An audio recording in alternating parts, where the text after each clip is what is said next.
Salut à tous, ici Frédéric Morel. Bienvenue sur ma chaîne dédiée à la science et aux découvertes scientifiques. Si vous êtes passionné par l'exploration de notre univers et les avancées scientifiques, pensez à vous abonner. Aujourd'hui, on plonge dans un sujet fascinant qui repousse les limites de notre compréhension. Bonjour Allons-y. à tous. Dans cette vidéo, je vais vous parler d'un sujet fascinant. Il y a des milliards d'années, les atmosphères de la Terre et de la Lune étaient magnétiquement connectées. Nous explorerons comment les forces de marée ont activé le champ magnétique de la Lune, influençant ainsi son évolution et son interaction avec notre planète. Préparez-vous à plonger dans un voyage à travers le temps et l'espace pour découvrir les mystères de notre système solaire. Il y a des milliards d'années, la Lune générait un champ magnétique plus intense que celui de la Terre et possédait encore une atmosphère. Les deux magnétosphères de ces planètes étaient connectées et du même coup, leurs atmosphères aussi étaient mutuellement protégées. De l'érosion du vent solaire selon certains chercheurs. La planétologie consiste à construire des modèles géophysiques et géochimiques de la Terre et à les comparer à ceux que l'on peut construire des autres planètes du système solaire au moyen des observations faites, soit avec des télescopes au sol, soit avec des missions spatiales. On peut ainsi faire progresser tous les modèles, notamment parce que la nature fait, en quelque sorte pour nous, des expériences en changeant les conditions déterminant par exemple le comportement des atmosphères ou des champs magnétiques des planètes. Dans le cas de la Terre, nous avons ainsi pu construire un modèle de géodynamo qui explique que la combinaison de la rotation de notre planète, avec un cœur contenant un alliage liquide de fer-fer et de nickel-nickel en convection-convection turbulente à des milliers de degrés et sous plusieurs millions d'atmosphères, donne lieu à l'existence d'une dynamo-dynamo auto-excitatrice. Elle générait un champ magnétique principalement sous forme dipolaire donc, comme celui d'une barre aimantée, et dont on sait grâce au paléomagnétisme qu'il a évolué au cours du temps en donnant des inversions magnétiques enregistrées dans des roches. Cette dynamo et son comportement ont été explorés aussi bien avec des simulations numériques sur ordinateur qu'avec la fameuse expérience VKS. Si le champ magnétique de la Terre joue un rôle protecteur en ce qui concerne les rayons cosmiques et en particulier contre l'érosion de l'atmosphère de la Terre qui se produirait sous l'action du vent solaire sans son bouclier magnétique. On ne sait pas très bien quand il s'est mis en place, mais on sait que, dans le cas de Mars, il s'est relativement vite arrêté. C'est ce qui a largement conduit à la perte de son atmosphère. Le bouclier magnétique de Mars a rapidement disparu, ce qui a permis au vent solaire d'éroder son atmosphère. La Lune a subi le même sort mais pas la Terre. Des explications dans cette vidéo. Pour obtenir une traduction en français assez fidèle, cliquez sur le rectangle blanc en bas à droite. Les sous-titres en anglais devraient alors apparaître. Cliquez ensuite sur l'écrou à droite du rectangle, puis sur Sous-titres, et enfin sur Traduire automatiquement. Choisissez Français. NASA vidéo. La Lune et la Terre étaient plus proches il y a 4 milliards d'années.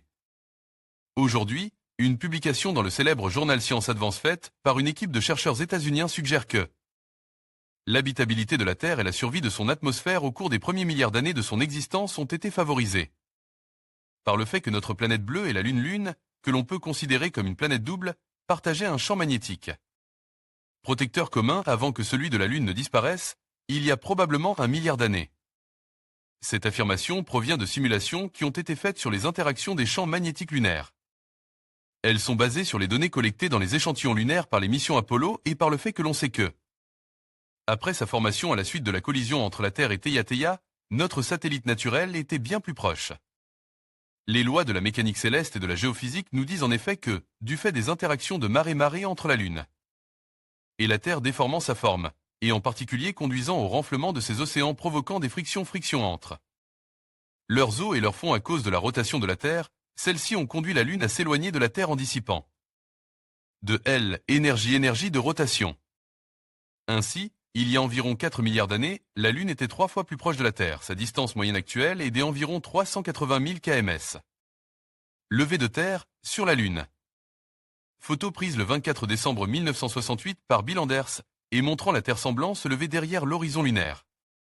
Ce phénomène n'est visible que par quelqu'un en orbite autour de l'astre.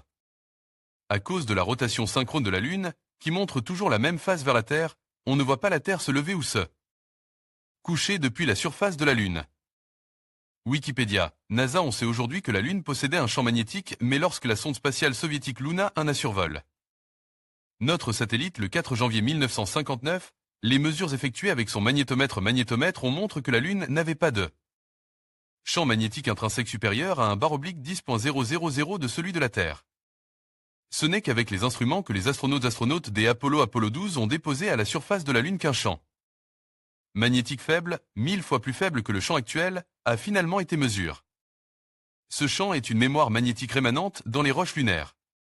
Certains ont pensé qu'il pouvait s'agir de magnétisation locale produite par d'anciens impacts, mais des chercheurs comme Benjamin Weiss, professeur de sciences de la Terre, de l'atmosphère et des planètes au Massachusetts Institute of Technology, MIT, ont conduit ces dernières années des travaux en étudiant les échantillons des roches lunaires montrant que, dans le passé, la Lune possédait bien un fort champ magnétique généré par une dynamo interne. Cette dynamo s'est ensuite arrêtée faute d'énergie, la Lune étant trop petite pour avoir un stock de chaleur et de sources d'énergie aussi important que dans le cas de la Terre. Il y a des milliards d'années, la Lune devait posséder un bouclier magnétique protecteur contre le vent solaire similaire à celui de la Terre avec des lignes de champ magnétique comme celles sur le schéma ci-dessus. NASA, les magnétosphères de la planète double fusionnaient. Les modélisations conduites aujourd'hui exposées dans Science Advance montrent donc que les champs magnétiques de la Terre et de la Lune fusionnaient il y a des milliards d'années et celui de la Lune aidait à la protection de la Terre contre le vent solaire, favorisant donc le développement de la vie. Rappelons au passage que l'on a proposé à plusieurs reprises que des marées océaniques importantes ont pu favoriser l'apparition de la vie du fait de la plus grande proximité de la Lune et que sa présence a pu aider à stabiliser l'axe de rotation de notre planète, équilibrant du même coup son climat. La question est débattue. Il y a une conséquence remarquable dans ces travaux qui jettent une nouvelle lumière sur la présence de quantités anormales des azote dans certains échantillons de roches lunaires selon les chercheurs, comme l'explique un communiqué de la NASA. Au sujet de cette découverte, possédant un champ magnétique, la Lune devait aussi posséder une atmosphère et du fait de sa proximité avec la Terre, des interactions entre les deux atmosphères pouvaient se produire. En effet, les rayons UV du Soleil ont dû photodissocier des atomes neutres de la haute atmosphère de la Terre, qui contenaient déjà beaucoup d'azote. Ces ions ont dû spiraler autour des lignes de champ magnétique, voir la vidéo sur l'érosion de l'atmosphère martienne ci-dessus, connectant les deux planètes de sorte qu'une partie des atomes de l'atmosphère lunaire a dû se retrouver sur la Lune, notamment au niveau de ses pôles. Sur ce schéma, on voit comment les deux champs dipolaires analogues chacun à celui d'une barre aimantée et associée à la Lune et la Terre devaient se combiner il y a des milliards d'années en réponse à la pression du vent solaire. On voit aussi que des ions des atmosphères de l'époque spiralaient autour des lignes de champ et pouvaient passer d'un pôle à l'autre. NASA, les futures missions lunaires à destination des pôles, comme ce sera sans doute le cas pour Artemis, et qui devraient rapporter encore plus de roches lunaires, pourraient donc être bavardes, non seulement sur l'évolution du champ magnétique lunaire, mais aussi sur celui de la Terre et de son atmosphère passée. Il y aurait là aussi de nouvelles contraintes et informations pour les modèles d'évolution de notre planète double. Le champ magnétique terrestre peut dire merci à la Lune. Article du CNRS publié le 26 juillet 2017. Le champ magnétique des planètes est produit par des mouvements de convection dans le noyau liquide. Mais d'où vient donc l'énergie nécessaire au maintien de ces mouvements? Réponse. Des forces de marée, aussi bien dans ce qui concerne la Terre que certaines lunes du système solaire. Les scientifiques s'accordent à dire que la formation et le maintien des champs magnétiques résultent d'écoulements de fer dans le noyau liquide. Les discussions se compliquent quand il s'agit de déterminer ce qui permet à ces masses colossales de se mouvoir. Le modèle dominant se base sur le lent refroidissement des astres qui entraîne une convection, qui crée à son tour de grands tourbillons de fer font du parallèle à l'axe de rotation du corps céleste. Or, les petites planètes et les lunes se refroidissent trop vite pour qu'un champ magnétique puisse encore s'y maintenir. Par convection, plusieurs milliards d'années après leur formation. Des chercheurs de l'Institut de recherche sur les phénomènes hors équilibre, IRF, CNRS, Aix-Marseille Université, Centrale Marseille, et de l'Université de Leeds, Royaume-Uni, ont donc présenté un modèle alternatif où ce sont les interactions gravitationnelles entre les astres qui agitent le noyau. On sait faire une simulation d'une parcelle cubique située au sein du noyau liquide d'une planète déformée par les effets de marée, comme c'est le cas avec Europe, la Lune de Jupiter. En concentrant leurs efforts numériques sur ce domaine réduit, les chercheurs ont accès à des régimes proches des régimes planétaires. L'écoulement prend alors la forme d'une superposition d'ondes qui interagissent non linéairement jusqu'à former une turbulence tridimensionnelle d'ondes inertielles, confère. Champ de vorticide vertical au centre, en opposition au modèle classique où l'écoulement évolue vers des structures tourbillonnaires. À plus grande échelle, aligné avec l'axe de rotation, confère.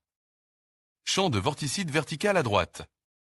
Thomas Lereune, Institut de recherche sur les phénomènes hors équilibre, IRF, CNRS, Aix-Marseille Université, Centrale Marseille. Les marées déforment le noyau. Les marées, produites par ces interactions gravitationnelles, déforment en effet le noyau périodiquement et amplifient les mouvements ondulatoires naturellement présents dans le fer liquide en rotation. Ce phénomène finit par produire un écoulement complètement turbulent, dont la nature n'est pas encore bien comprise. Afin de l'étudier, les chercheurs ont utilisé un modèle numérique d'une petite parcelle d'un noyau planétaire, plutôt qu'une simulation du noyau dans son ensemble, qui serait bien trop gourmande en puissance de calcul. Cette approche permet de caractériser finement les mouvements créés dans les régimes géophysiques extrêmes, tout en gardant les ingrédients physiques essentiels. Les chercheurs ont ainsi montré que la turbulence résulte d'une superposition d'un très grand nombre de mouvements ondulatoires, qui échangent entre eux en permanence de l'énergie. Cet état particulier, appelé turbulence d'onde, peut être vu comme un analogue en 3 dimensions du mouvement de la surface de la mer, loin des côtes. Ces travaux ouvrent la voie à de nouveaux modèles permettant de mieux comprendre et prédire les propriétés du champ magnétique des astres. Ce modèle de marée s'appliquerait à tous les corps en orbite, suffisamment déformés par l'étoile, planète ou lune voisine. Les forces de marée activent le champ magnétique de la Lune. Article du CNRS publié le 1er avril 2016. Le champ magnétique terrestre nous protégeait chaque jour des particules chargées et des radiations issues du rayonnement solaire. Mais comment a-t-il réussi à se maintenir jusqu'à aujourd'hui? Selon le modèle classique, c'est grâce au noyau terrestre qui se serait refroidi d'environ 3000 degrés au cours des derniers 4,3 milliards d'années. Cependant, une nouvelle étude suggère au contraire que la température au cœur de la Terre aurait baissé de seulement 300 degrés. L'action de la Lune, négligée jusqu'à présent, aurait alors compensé cette différence pour maintenir la géodynamo active. Le modèle classique de formation du champ magnétique terrestre soulevait un paradoxe majeur. Pour que la géodynamo fonctionne, la Terre aurait dû être complètement fondue il y a 4 milliards d'années et son noyau aurait dû refroidir lentement, passant d'environ 6800 degrés Celsius à l'époque, à quelques 3800 degrés Celsius aujourd'hui. Des travaux récents de modélisation de l'évolution précoce de la température interne de notre planète ont été menés, tout comme des études géochimiques sur la composition des carbonatites et des basaltes les plus anciens. Tout vont à l'encontre d'un tel refroidissement. Des températures aussi élevées sont donc exclues.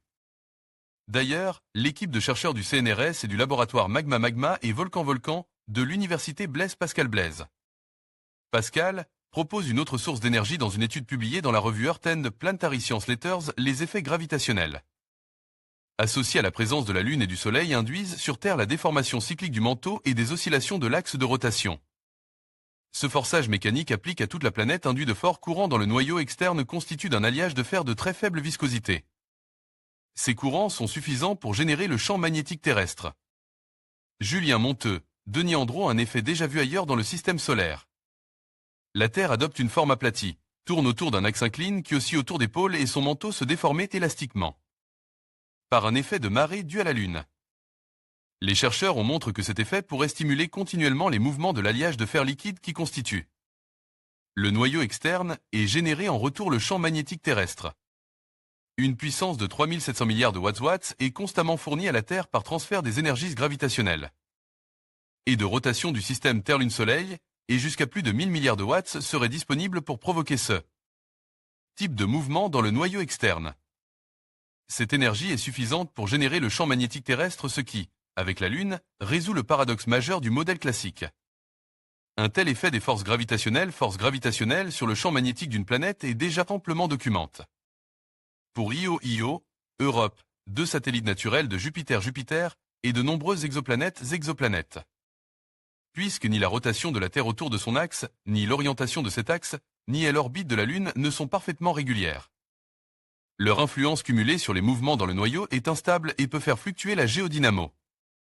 Ce phénomène permet d'expliquer certains pulses de chaleur dans le noyau externe et à sa frontière avec le manteau terrestre.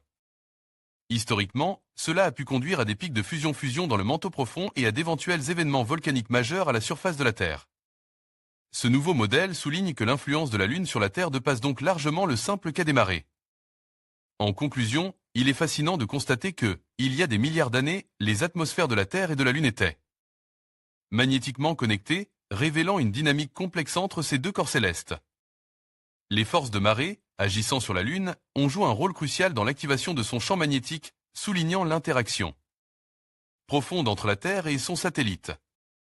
Cette connexion nous rappelle à quel point notre système solaire est interconnecté et comment les événements passent continuent d'influencer notre compréhension actuelle de l'univers. Merci de nous avoir rejoints dans cette exploration des mystères de la Terre et de la Lune.